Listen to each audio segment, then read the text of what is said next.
Bonjour à tous, merci de nous rejoindre comme tous les mois pour cette nouvelle édition du rapport résumé en français consacré à l'actualité des vins en vrac en direct de Vinitaly. Donc sur le mois d'avril, dans les faits marquants, on peut noter en fait que le marché mondial du vin connaît pour son deuxième mois consécutif en fait une activité un peu plus normale qui balance finalement la lenteur connue en 2023.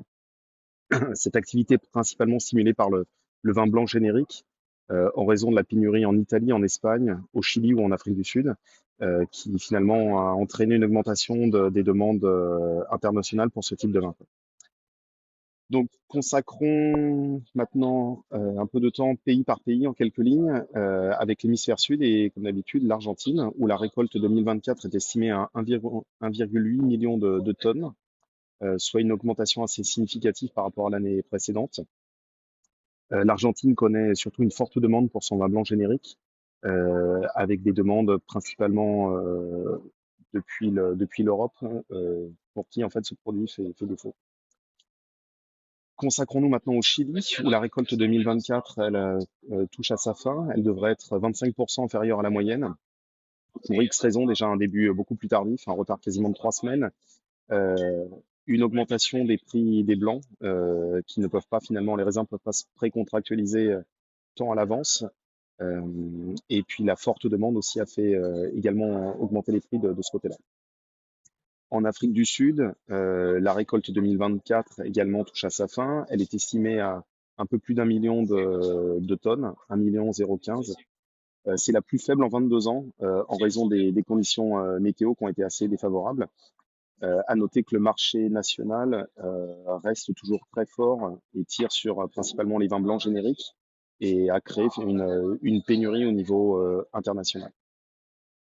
En Australie, le fait marquant, bah, c'est la fin des tarifs d'importation chinois dont on avait pu parler déjà euh, dans les précédentes éditions, euh, donc qui a restimulé un peu les demandes sur les vins rouges génériques notamment et aussi sur les cépages comme le Shiraz et le Cabernet.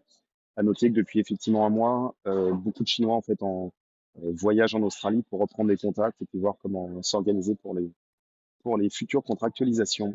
En Nouvelle-Zélande, la récolte de 2024 est estimée elle aussi en baisse de 20-25% par rapport à l'année précédente, ce qui a entraîné une pause sur les gros contrats d'exportation.